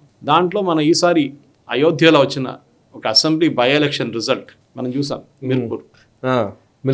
మిల్కీపూర్లో ఎవరు గెలిచారు? బీజేపీ గెలిచింది. అక్కడున్న ఎమ్మెల్యే ఎవరున్నారు దీనికన్నా ముందు? ఆయన ఇప్పుడు ఎంపీ. అవును. ఆయన ఏమన్నారు? ఈ సీట్ నేను ఓడిపోతే నేను రాజీనామా చేస్తా అన్నారు. రాజీనామా చేస్తారు. ఎంపీ ఎలక్షన్స్ కి ఉప ఎన్నికలకు వస్తారా? చేస్తారా? ఫస్ట్ రాజీనామా చేస్తారా? ఫస్ట్ అదే అడగాల్సింది. మీరు చెప్పిన మాట, మీరు మాట విలువ ఉంటుంది ఎప్పుడు లేదా? సో బీజేపీ యూపీ కూడా మీరు చూస్తున్నారు. కుంభమేళా దాన్ని చాలా మటుకు ట్రై చేశారు సాయి గారు. చూడండి, కుంభమేళాలో జరిగిన ఒక స్టాంపీడ్ పెట్టి పార్లమెంట్లో ఎంత గొడవ చేశారు వీళ్ళు. ఎందుకంటే ఆ కోపం మోదీ గారి మీద కూడా కాదు, ఆ కోపం యోగి ఆదిత్యనాథ్ కాదు, మీరు ఆయన కిందకు దింపాలి, ఆయన రాజీనామా చేయాలి. మీ ఎంత ముఖ్యమంత్రులు రాజీనామా చేశారంటే స్టాంపీడ్ తర్వాత ఎన్నో స్టాంపీడ్లు జరిగినాయి. ఎవరైనా రాజీనామా చేశారా? ఆ కుంభమేళా ఎపిసోడ్ సరే, ఇంత కోట్లాది మంది, 40 కోట్ల మంది రాబోతున్నారు, డెఫినెట్గా జరగకూడదు, కానీ జరిగింది. It's unfortunate. కానీ టార్గెటింగ్ దాన్ని పార్లమెంట్లో తీసుకొచ్చి గొడవ చేయడం ఏంటి అర్థం కాదు. అంత పెద్ద హ్యూమన్ కాంగ్రెషన్ ఉన్నప్పుడు న్యాచురల్లీ ఏదో ఒక స్టాంపీడ్ జరుగుతుంది. ఆ రోజు జరిగింది అన్ఫార్చునేట్. కానీ దాని తర్వాత వాళ్ళు కరెక్టివ్ యాక్షన్ తీసుకున్నారు. వీఐపీ ఇది బంద్ చేసేసారు. దాని తర్వాత వాళ్ళు క్రౌడ్ మూవ్మెంట్కి ఇంకా బ్యారికేడ్స్ పెట్టుకున్నారు, అన్నీ చేశారు. కానీ మోదీ గారు టార్గెట్ చేయడం, second target was Yogi Adityanath. అది 2 రోజులు నడిచింది. దాని తర్వాత కాంగ్రెస్ కూడా అర్థమైపోతుంది. ఖర్గే గారు కుంభమేళాకి వెళ్ళి మీరు స్నానం చేస్తే అక్కడ మీ పాపాలలో వెళ్ళిపోతుందా అని అడిగారు అప్పుడు. కానీ మొన్ననే చూశాను 3 రోజుల క్రితం, డీకే శివకుమార్ గారు వాళ్ళ సతీమణి అక్కడే ఉన్నారు. సో ఎవరు పాపం అండి? మన కోమటిరెడ్డి వెంకటరెడ్డి గారు కూడా పోయారు. సో అప్పుడు అంటారు నాది పర్సనల్ బిలీఫ్ అంటారు. అరే మీరు ఒకవైపు తిడుతున్నారు హిందువుల్ని, అక్కడ వెళ్ళి మీరు స్నానం చేస్తే అంత పాపాలని వెళ్ళిపోతాయని, మళ్ళీ మీరే వచ్చి అక్కడ మీరు డుక్కి కొడుతున్నారు. అప్పుడు ఏమవుతుందండి? సో కాంగ్రెస్ ఈ ఒక యాంటీ హిందూ ప్లాంక్ తీసుకున్నప్పుడు సాయి గారు, హర్యానాలో కన్సాలిడేషన్ జరిగింది, మహారాష్ట్రలో కన్సాలిడేషన్ జరిగింది, ఈవెన్ ఇన్ ఢిల్లీలో ఆ రైట్స్ 2020 ఆ రైట్స్ జరిగింది చూడండి సాయి గారు. దాని తర్వాత అక్కడున్న హిందువులకు చాలా కోపం ఉండే. And this the first chance they got after Lok Sabha 2024. Lok Sabha 2024 మొత్తం 7కి 8 తీసుకెళ్ళిపోయారు బీజేపీ. అది ఎప్పుడు అంతే కదా సార్? కరెక్ట్. 15 అప్పుడు 19 కూడా అది తీసుకెళ్ళిపోయారు. 7 నుంచి 8 తీసుకెళ్ళిపోయారు సీట్లు మొత్తం. So first time BJP has shown. ఆ రైట్స్ తర్వాత కన్సాలిడేషన్ జరిగింది. ఆ రైట్స్లో పాల్గొన్న మంచి ఎమ్మెల్యే టికెట్ మీద పోటీ చేశారు ఈసారి. మనకు అందరికి తెలుసు. జైలు నుంచి బెయిల్ తీసుకొని బయటకు వచ్చారు క్యాంపెయిన్ చేయడానికి. అది చూడగానే అక్కడున్న హిందువులది న్యాచురల్లీ ఇంగ్లీష్లో అంటారు బ్లడ్ బాయిలింగ్ అంటారు, అంతా కోపం వచ్చింది వాళ్ళకి. అండ్ ఒక 2 factors, one was young voters, second was a Hindu consolidation. మనందరూ దాని గురించి మర్చిపోతాం. ఎవరు ఈ కమ్యూనల్ అంటా కానీ you have to realise as it happen, జరిగింది. హిందూ కన్సాలిడేషన్ ఢిల్లీలో జరిగింది. ఎందుకంటే మీరు ఓపెన్గా మీరు ఆ రోజు అక్కడ దంగా ఫసాద్ చేసిన వాళ్ళని, అక్కడ హత్యలు చేసే వాళ్ళని సపోర్ట్ చేశారు కాంగ్రెస్ వాళ్ళు. టెర్రస్ నుంచి రాళ్ళు విసిరేసిన వాళ్ళని కూడా సపోర్ట్ చేశారు. అది కాంగ్రెస్కి ఇచ్చారు. ఈసారి కాంగ్రెస్కి ఈసారి కూడా 0. కాంగ్రెస్ ఢిల్లీలో అసలు రాదు, ఇంకా అయిపోయింది వాళ్ళది, ఫినిష్డ్. కానీ ఇంట్రెస్టింగ్ థింగ్ ఇస్ మీరు అడిగిన దానికి ప్రశ్నకి, ఎందుకంటే ఈ పంజాబ్ ఒకటి, బీహార్ ఒకటి, ఇంకా 2-3 మర్చిపోతున్నాం మనం. కర్ణాటకలో కూడా ఏదైనా జరగవచ్చు. ఎందుకంటే ఈ ఎలక్షన్ తర్వాత కర్ణాటకలో కూడా బీజేపీ శివకుమార్ ఉంది, కానీ అక్కడ ప్రాబ్లం బీజేపీతో ఉంది. ఓకే, విజయేంద్ర కానీ వీళ్ళని కొంచెం కంట్రోల్ చేయాల్సి వస్తుంది. ఎందుకంటే పార్టీ లీడర్షిప్ని ఎవరు పట్టించుకోవట్లేదు. యడ్యూరప్ప గారు ఆయన గేమ్ ఆడుతున్నారు. సో బీజేపీకి నెక్స్ట్ ఫోకస్ బహుశా ఈ ఢిల్లీ స్వేరింగ్ ఇన్ అంతా అయిన తర్వాత బీజేపీ కొత్త లీడర్షిప్ని కర్ణాటకలో తీసుకొచ్చి కంప్లీట్గా రీవ్యాంప్ చేయాల్సి వస్తుంది. లేకుంటే కర్ణాటకలో బీజేపీ రారు మళ్ళీ ఇంకోసారి. ఓకే, నెక్స్ట్ టైం గెలవాలంటే they have to revamp complete. ఎందుకంటే అక్కడ ఒక్కలిగా కానీ లింగాయట్లు కానీ ఆలోచించండి, అక్కడ క్యాస్ట్ సర్వే చేసి రిలీజ్ చేయలేదు ఇప్పుడు దాకా. ఇప్పుడు అంటే ఆ రిపోర్ట్ తప్పు, దాంట్లో ఇచ్చిన ఫ్యాక్ట్స్ అని తప్పు అని ఇక్కడ కూడా చూసాం కదా. తీర్మానం వల్ల మొత్తం తగలబెట్టింది రిపోర్ట్. ఇప్పుడు అంటున్నారు హైకోర్టు అడుగుతున్నారు ఇంతమంది ఎందుకు పార్టిసిపేట్ చేయలేదు సర్వేలో. సో బీజేపీకి ఒక పెద్ద ఛాన్స్ ఉంది కర్ణాటకలో. కానీ సాయి గారు దానికి కష్టపడాల్సింది బీజేపీ, ఇంకెవరు కాదు. కరెక్ట్. సరే, ఇక ఇంకొకటి, ఈ ఎలక్షన్స్ తర్వాత అంటే ఇప్పుడు ఒకసారి వరుసగా విజయాలు 2024 పార్లమెంట్ ఎలక్షన్స్ లో ఒక నంబర్ తగ్గడం వల్ల కొంత మోదీ గారి ప్రభ తగ్గిందని అదని ఇదని మాట్లాడుతూ వచ్చారు. సో హర్యానా, మహారాష్ట్ర, ఇప్పుడు ఢిల్లీ కీలకమైన రాష్ట్రాల్లో విజయాలతోటి మోదీ గారి చరిష్మా లేదా మోదీ గారి బలం ఇంకా డబుల్ ట్రిపుల్ అయినట్టుగానే కనబడుతోంది. ఓవైపు మోదీ గారి బలం పెరిగింది అండ్ ఓవరాల్ గా బీజేపీ శ్రేణుల్లో ఉత్సాహం పెరిగింది. ఇంకోవైపు ఇండీ బ్లాక్ లో ముఖ్యంగా రాహుల్ గాంధీ నాయకత్వం పైనే క్వశ్చన్ మార్క్స్ రేజ్ అవుతున్న టైం. సో ఆయన్ని సరే ఇంకా ఇప్పుడు ఇన్ఎవిటబుల్ గా ఇప్పుడు ఇంక వేరే ఆప్షన్ ఉన్నట్టుగా నాకైతే కనిపించట్లేదు. రాహుల్ గాంధీ కంటిన్యూ అవ్వాల్సి వస్తుంది. రాహుల్ గాంధీ బ్యాగేజ్ అవుతున్నప్పటికీ ఇంకా ఆల్టర్నేట్ చూడలేని పరిస్థితుల్లో కాంగ్రెస్ పార్టీ ఉన్నది కదా. రాబోయే రోజుల్లో నాయకత్వానికి సంబంధించి ఒక అధికార పక్షము అండ్ ప్రతిపక్షము ఈ రెంటి నాయకత్వాల్లో వచ్చే మార్పులు ఏమైనా ఉంటాయా? ఇట్లాగే స్టేటస్ కో కంటిన్యూ అవుతుందా? అది అమర్ అబ్దుల్ గారు మంచి స్టేట్మెంట్ ఇచ్చారు, ట్వీట్ చేశారు. ఆపస్ బెల్లడో ఇంకా కొట్టుకోండి మీరు, ఇంకా కొట్టుకోండి ఒకరికొకరు. ఎందుకంటే వీళ్ళ ఈగో ఎక్కడ వస్తుందంటే సాయి గారు అందరికీ ప్రధానమంత్రి కావాలన్నారు. స్టాలిన్ కి ప్రధానమంత్రి కావాలన్నారు, శివకుమార్ గారికి ప్రధానమంత్రి కావాలా, మమతా బెనర్జీకి, శరద్ పవార్కి, అందరికీ ఎవరు అన్నారు నేను ప్రధానమంత్రి కావద్దు, నేను నాకు అసలు ఏం లేదని చెప్పట్లేదు. ఈవెన్ మాయావతి కూడా. సో ఇట్లాంటి పరిస్థితుల్లో రాహుల్ గాంధీ స్టేటస్ ఏంటి మనం చూసాం చాలా మటుకు. చాలా క్లియర్గా మమతా బెనర్జీ ఇప్పుడు కూడా చెప్తున్నారు వచ్చే అసెంబ్లీ ఎలక్షన్లో వెస్ట్ బెంగాల్లో దే ఆర్ గోయింగ్ అలోన్, మేము పోటీ చేసుకుంటాం, మా వైపు నుంచి పోటీ చేసుకుంటామని చాలా క్లియర్గా చెప్పారు. సో ఈ సిచ్యువేషన్లో లీడర్షిప్ ఇండీ బ్లాక్ ఉందా లేదా అని మనకు ఒక క్వశ్చన్ వచ్చింది. దాంట్లో ఆన్సర్ కూడా వచ్చేసింది సాయి గారు. అది ఎలక్షన్ దాకా పరిమితం ఉండి దాని తర్వాత ఎలక్షన్ తర్వాత దానికి అసలు ప్రసక్తే లేదని చెప్పేసారు, ఫినిష్డ్. అంటే ఈ ఆపోజిషన్ అలయన్స్ అనేది ఆ ఎలక్షన్ కోసమే జరిగింది. వచ్చే ఎలక్షన్లో 2029 చూసుకుందాం, అప్పుడు ఇంకా సపరేట్ మ్యాటర్. ఇప్పుడు మోదీ గారు పోటీ చేస్తారా ఇంకెవరైనా పోటీ చేస్తారా చూద్దామని చెప్పేసి. కానీ కాంగ్రెస్ లాస్ట్ క్రిటికల్ లీడర్షిప్. ఎందుకంటే ఒక కోఆర్డినేషన్ మీటింగ్ కూడా జరగలేదు సాయి గారు. 2024 ఎలక్షన్ రిజల్ట్ వచ్చింది, ఇవాళ దాకా మీటింగ్ కూడా పెట్టలేదు వాళ్ళు. దానికన్నా ముందు మీటింగ్ పెట్టి సీతారాం యెచూరి గారు అప్పుడు ఉన్నారు, అందరు చేయగలిపి అందరు జిందాబాద్ అని చెప్పారు. కానీ దాని తర్వాత అసలు ఎలక్షన్ రిజల్ట్ వచ్చిన తర్వాత బీజేపీ అయితే 240 సీట్లు తీసుకున్నారు. కానీ కాంగ్రెస్ పరిస్థితి చూడండి, 100 సీట్లు వచ్చిన తర్వాత వాళ్ళు ఏం చేయలేకపోతున్నారు. They cannot assert leadership. ఎందుకంటే Rahul Gandhi seen as a failure. ఇప్పుడు మనం చూస్తున్నాం సోరోస్ అలిగేషన్స్ వస్తున్నాయి. నిన్న నిచికాంత్ దుబే గారు నిన్న పార్లమెంట్లో గొడవ చేశారు. These are all going to effect Sai garu. మనం ఇదన్నీ ఐసోలేషన్లో చూస్తున్నాం. ట్రంప్ వచ్చిన తర్వాత the impact on Rahul Gandhi and Congress is going to be huge. చాలా మంది ఎక్స్పోజ్ అవుతారు చూడండి సాయి గారు, ఇంక్లూడింగ్ జర్నలిస్ట్. మన దగ్గర కూడా కొంతమంది ఉన్నారు హైదరాబాద్లో డబ్బులు తీసుకున్నారు. కరెక్ట్. యుఎస్ ఎంబసీ నుంచి, ఇక్కడ యుఎస్ కన్సులేట్ నుంచి పార్టీలు అటెండ్ చేసి మందు కొట్టి బయటికి ట్రిప్లు తీసుకెళ్లారు యుఎస్కి. చాలా మంది జర్నలిస్ట్ ఉన్నారు ఇక్కడ. Free all paid expense trip to US. పేర్లు తీసుకొని కానీ తీసుకెళ్లారు. అది కాకుండా మంత్లీ క్యాష్ ఎన్వెలప్ వస్తుంది వీళ్ళకి. ఈ ఎన్జిఓలతో రూట్ చేసుకుంటారు ఇదంతా. అదంతా యుఎస్ ఎయిడ్ నుంచి వచ్చి. మనం ఇప్పుడు చూస్తున్న యుఎస్ ఎయిడ్ మీద ప్రెసిడెంట్ ట్రంప్ మొత్తం కంప్లీట్ బ్యాన్ చేసేసారు. నిన్న ఆయన ఇచ్చిన స్టేట్మెంట్ ప్రకారమే ఆల్మోస్ట్ 250 మిలియన్ ఖర్చు పెట్టారు జార్జ్ సోరోస్ ఫౌండేషన్ మీద. ప్రెసిడెంట్ బైడెన్ బిఫోర్ డిమిటింగ్ ఆఫీస్ ఆయనకి ఒక పెద్ద అవార్డు కూడా ఇచ్చారు, మీరు చూసుంటారు. ప్రెసిడెన్షియల్ మెడల్ ఇచ్చారు ఆయన. Perfect. So connect the dots అంటాం మన ఇంగ్లీష్లో. సో ఈ రాహుల్ గాంధీకి ఇప్పుడున్న అదానీ అంబానీ అని పొద్దున్న సాయంత్రం దాకా చెప్తుంటాడు చూడండి. ఇవాళ యుఎస్లో మనం ఇది మాట్లాడుతున్న టైంలోనే యుఎస్లో 10 మంది senators petition to the attorney general అక్కడ ఉన్న ప్యాంబాడీకి దట్ లుక్ ఈ అదానీ మీద ఉన్న కేసు ఫేక్ కేసు, ఇది బైడెన్ కావాలని పెట్టాడు త్రూ అ సారోస్ లింక్, అది మోదీ గారిని అక్కడ దింపడానికి చేశారని చెప్పి ఆ కేసు విత్డ్రా చేయాలి. ఎవరెవరు ప్రాసిక్యూటర్స్ ఉన్నారు వాళ్ళని అందరినీ ఫైర్ చేయమని చెప్పారు. ఆలోచించండి ఇప్పుడు రాహుల్ గాంధీ ఏమంటారు ఇప్పుడు. సో మీరు ఈ బిల్డప్ చూడండి. ఎవ్రీ పార్లమెంట్ సెషన్ ముందు ఒక బిల్డప్. మోదీ గారు కరెక్ట్ చెప్పారు. ఫస్ట్ టైం ఈ పార్లమెంట్ సెషన్, ఈ బడ్జెట్ సెషన్లో ఏ ఇంటర్నేషనల్ ఇష్యూ రాలేదు ఈసారి రాలేదు. కరెక్ట్. లేకుంటే రఫాల్ నుంచి, హిండన్బర్గ్ నుంచి, అదానీ నుంచి ఏదో ఒకటి వస్తూనే ఉంటుంది. ట్రూ. పెగాసస్ తీసుకొస్తారు, ఏదో ఒకటి తీసుకొస్తారు. మనం ఎన్నోసార్లు చెప్తూనే ఉన్నాం ఇవి, కరెక్ట్. కానీ ఈసారి ఏం జరగలేదు. ఈసారి ఏం జరగలేదు. ట్రంప్ గారు వచ్చారు, మారిపోయింది సంగతి అంతా. ఆయన అక్కడ కొడుతున్నాడు, అది చెంప మీద అక్కడ కొట్టే చెంప మీద ఎఫెక్ట్ ఇక్కడికి వస్తుంది. Correct. So Rahul Gandhi's impact in national politics ఇంకా తగ్గుతుంది. He's absolutely nobody now. వీళ్ళు ఇక్కడ భజన వాడుకుంటారు కానీ తెలంగాణలో కానివ్వండి, కర్ణాటకలో కానివ్వండి, అసలు ఆ ఫ్యామిలీ సాయి గారు ఎందుకు సాయి గారు ఒక క్యాప్టెన్, విరాట్ కోహ్లీ ఉండొచ్చు, లేకుంటే రోహిత్ శర్మ ఉండొచ్చు, ఇంకెవరైనా ఉండొచ్చు, బుమ్రా ఉండొచ్చు. మీరు 5-6 మ్యాచ్లు 10 మ్యాచ్లు ఓడిపోతే మిమ్మల్ని ఉంచుకుంటారు సాయి గారు? చేంజ్ చేస్తారు క్యాప్టెన్స్. ఆబ్వియస్లీ మీరు ఆడుకోవచ్చు కారణం as a player you can play, but as a captain you have to step down. Rahul Gandhi ఎన్ని ఎలక్షన్లు ఓడిపోయారు సాయి గారు?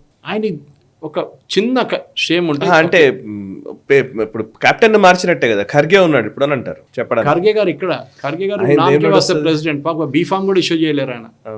రాహుల్ గాంధీకి ఒక రెస్పాన్సిబిలిటీ తీసుకొని I'm resigning as a leader of opposition, మా పార్టీ వైపు నుంచి ఇంకా నన్ను నామినేట్ చేయబోతున్నాం. ఇవాళ కర్ణాటక ఇన్వెస్టర్స్ మీట్ నడుస్తుంది సాయి గారు, వీళ్ళిద్దరు అక్కడ వెళ్ళాల్సింది, వెళ్ళలేదు. ఎందుకు? అక్కడ ఉన్న పాలిటిక్స్తో, అక్కడ ఇంకా పాలిటిక్స్. ఏం చేశారు? ఎక్స్క్యూజ్ ఇచ్చారంటే జయరాం రమేష్ ట్వీట్ చేసి పార్లమెంట్ సెషన్ నడుస్తుంది, ఇక్కడ బడ్జెట్ మీద డిస్కషన్ నడుస్తుంది, చాలా సీరియస్ అఫేర్, దానికోసం రాహుల్ గాంధీ ఖర్గే గారు రాలేరని చెప్పేసి గంటన్నర 2 hours ఫ్లైట్ సాయి గారు అంతే, ఢిల్లీ నుంచి బెంగళూరు వెళ్ళి అడ్రస్ చేసి రావచ్చు కదా. రాహుల్ గాంధీ అటెండెన్స్ చూడండి, ఎవరు పొద్దున్న సాయంత్రం కూర్చున్నాడా లోక్సభలో? ఉండడు. ఇది ప్రాబ్లం ఇక్కడ. ఒక లీడర్షిప్, ఒక వాళ్ళ నాన్నగారు కూడా అదే ప్రాబ్లం ఉండే, మీరు గుర్తుంటుంది మీకు. ఒక అబ్సెంటీ లీడర్ ఆయన. ఉన్నారంటూ ఉన్నారు, ఆయనకేం ఇంట్రెస్ట్ తోటి రాలేదు కదా పాలిటిక్స్. ఉన్నారంటూ Sanjay Gandhi natural leader. Sanjay Gandhi natural leader ఉండే, ఇవాళ గుండా, నో డౌట్ అబౌట్ ఇట్, కానీ ఇవాళ న్యాచురల్ లీడర్. సో డెఫినెట్గా మమతా బెనర్జీ ఇప్పుడు ఏమంటున్నారంటే మాకు సంబంధం లేదు ఇండియా అలయన్స్తోని, మాకు రాబోయే ఎలక్షన్లో మేమే పోటీ చేస్తాం, మేము అక్కడ కమ్యూనిస్ట్ వాళ్ళు కాంగ్రెస్ వాళ్ళు పోటీ చేసుకుంటారు, మాకు తెలియక్కర్లేదు. ఇటువైపు మహారాష్ట్రలో శరద్ పవార్ గ్రూప్ అండ్ షిండే మన ఉద్ధవ్ ఠాకరే గ్రూప్, వీళ్ళిద్దరు కూడా లేని. ఇప్పుడు చూడండి సంగతి, వాళ్ళ సంగతి ఈ ఎలక్షన్, ఈ పర్టికులర్ ఢిల్లీ ఎలక్షన్ తర్వాత వాళ్ళది కూడా బాడీ లాంగ్వేజ్ మారిపోయింది. సంజయ్ రౌట్ తిడుతున్నాడు రాహుల్ గాంధీని, ఆలోచించండి, అంత దమ్ము వచ్చేసింది వాళ్ళకి.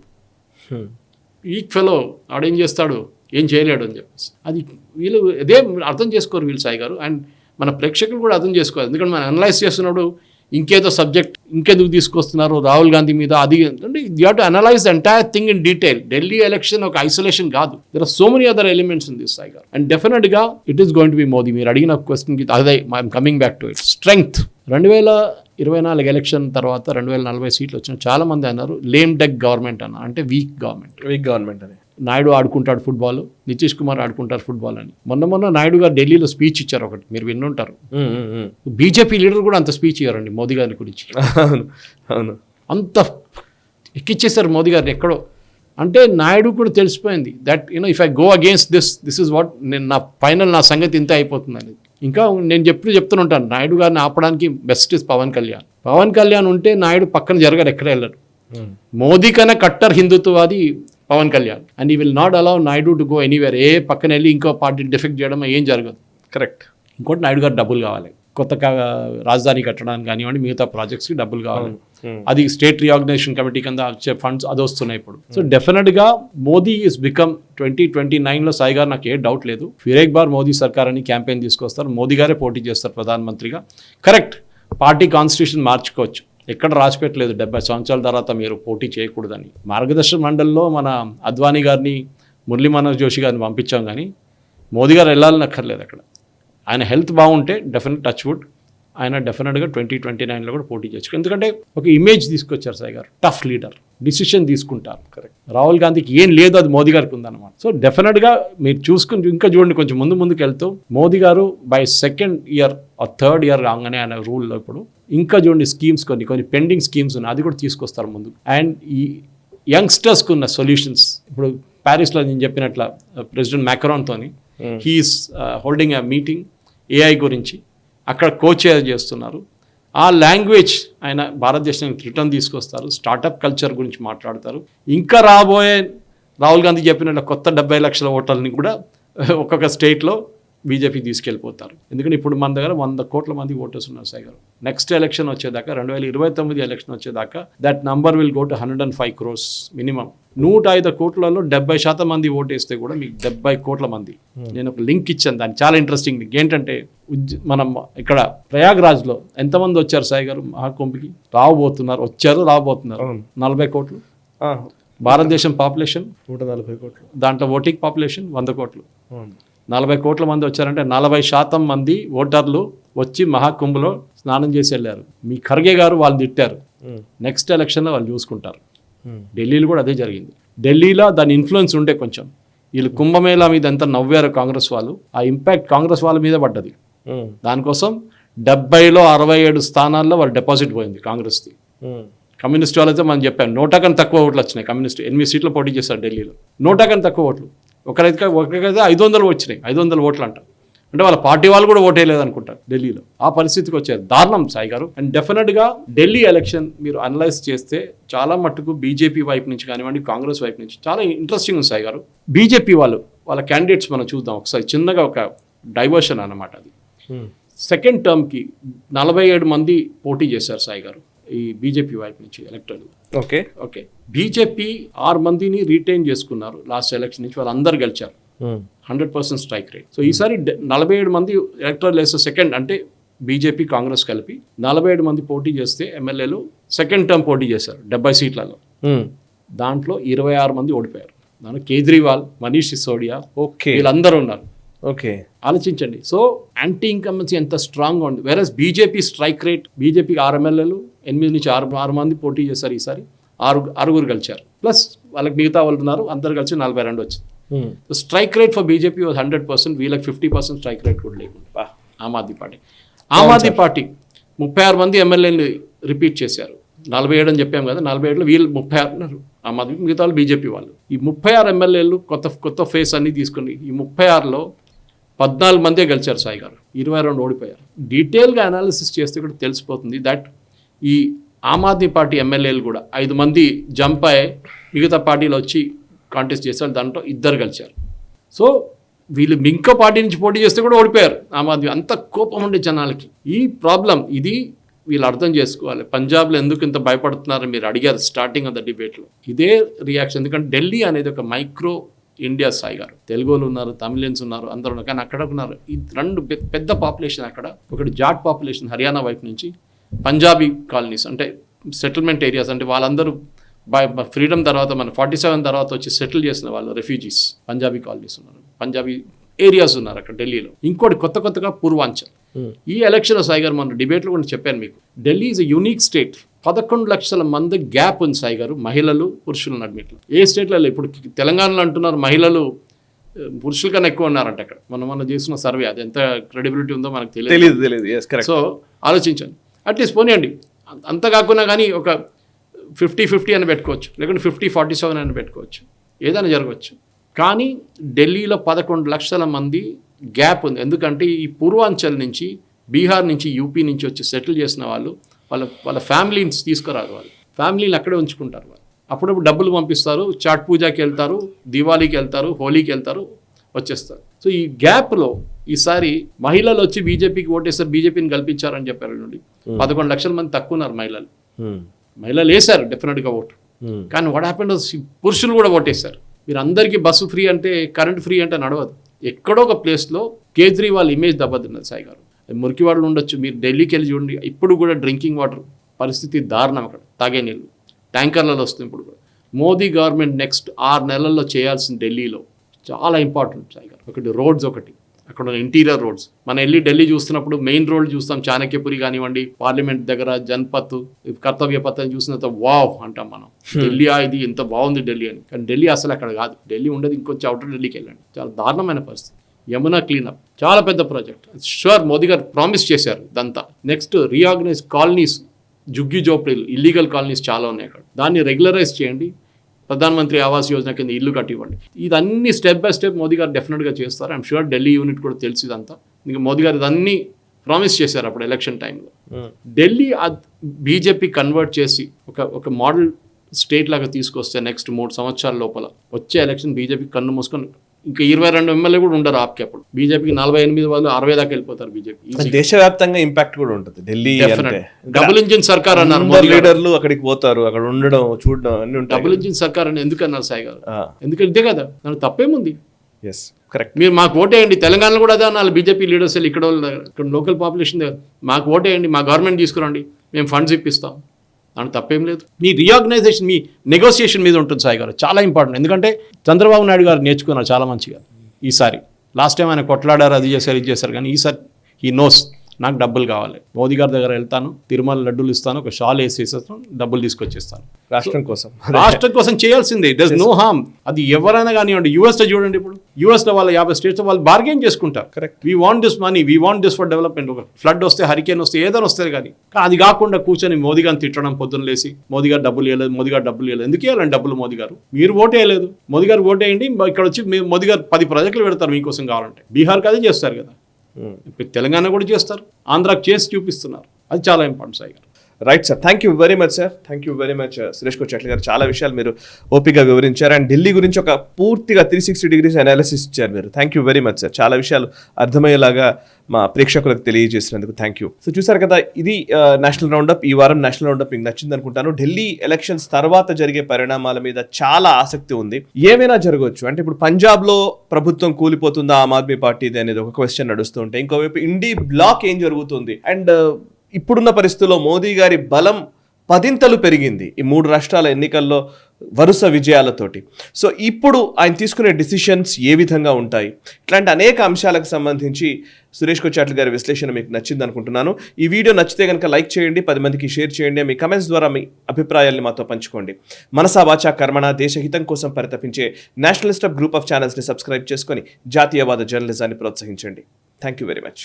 ఈ వీడియో మీకు నచ్చినట్టయితే లైక్ చేయండి, 10 మందికి షేర్ చేయండి. అలాగే కామెంట్ల రూపంలో మీ అభిప్రాయాలను మాతో పంచుకోండి. Nationalist hub group of channels ను సబ్స్క్రైబ్ చేసుకుని తెలుగునాట జాతీయవాద జర్నలిజాన్ని ప్రోత్సహించండి. ఈ వీడియో కింద ఉన్న బెల్ ఐకాన్ పై క్లిక్ చేయడం మర్చిపోవద్దు.